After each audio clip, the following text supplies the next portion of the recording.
to my channel.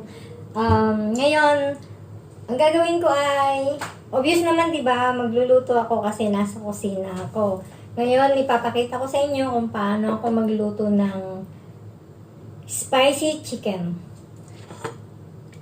Para sa isang tao, meron ako ditong 4 na pirasong pakpak ng manok. So, hihiwain natin ng pakpak ng manok. Tatanggalin ko yung pinakadulo niya kasi wala naman laman ito kasi useless din. Para maganda yung pagkaluto niya, tatanggalin ko siya.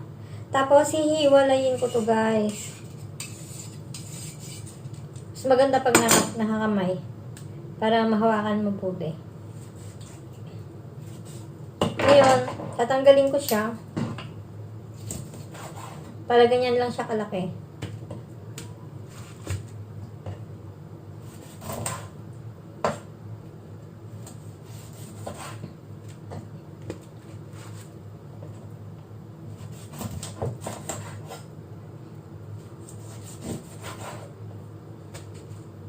Alam nyo, mas gusto ng amo ko yung niluluto ko na na spicy chicken kaysa sa nabibili sa mga restaurant or mga fast food chain. Kasi iba talaga yung lasa niya pag sarili mong luto.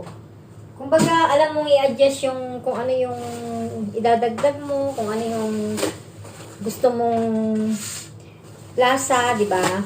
So, ngayon, nahiwa ko na siya kasi nahugasan na naman. Kaya, pupunasan ko siya ng tissue para matuyo.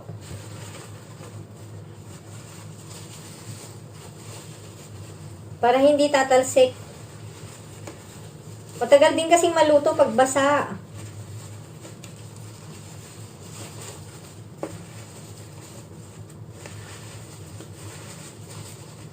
Yan, so, papainit ko ngayon yung kawali.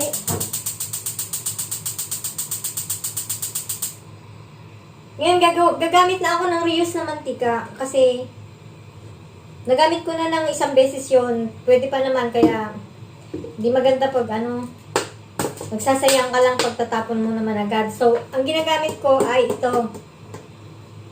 Pag nagpa-fried tayo, gagamit tayo ng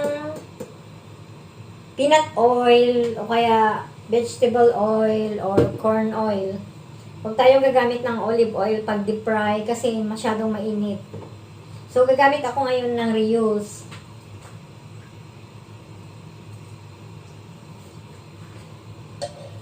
So, na-reuse ko na siya ng isang beses. So, mamaya itatapon ko na yan. Kasi ayaw naman nang gamitin.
At yan nga, crunchy na siya.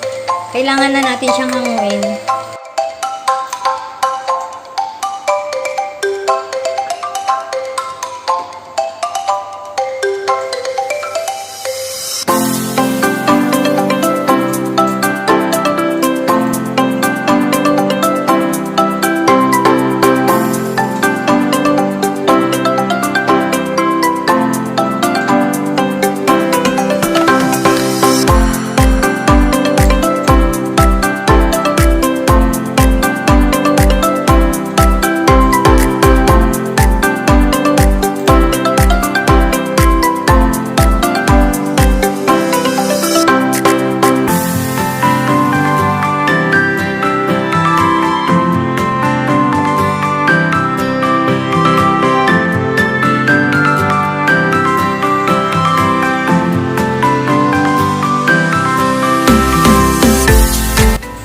Ayan, natanggal ko na yung mantika niya. Ngayon, pupunasan ko lang siya ng tissue para hindi na siya malugasan.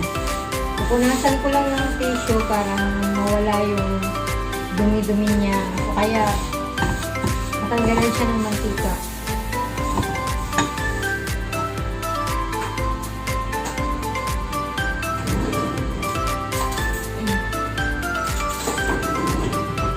Ngayon, maglalagay ako ng butter. Mga isang kutsara, pwede na siya.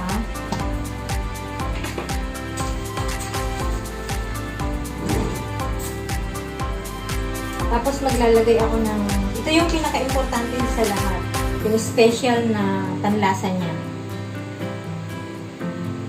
Ito yung Red Hot Wings Buffalo.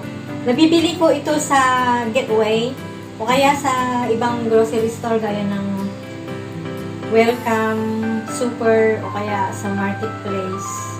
Nabibili nyo to. Hindi ito nakikitang madalas, pero basta hanapin nyo lang yung ano niya ito. Wings Red Hot. So maglalagay tayo ngayon ng 2 kutsara.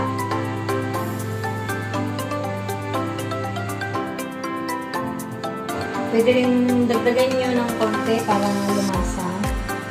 Kakaiba kasi yung lasa niya eh, pag natikman nyo. Masarap. Iba yung pag dumitikit sa dila, iba yung lasa. At kailangan din natin ng honey.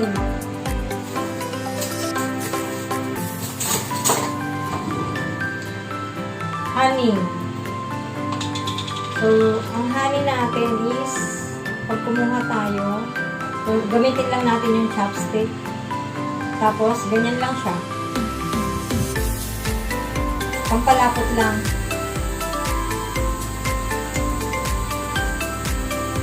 Instead na sukal yung ilagay natin, honey.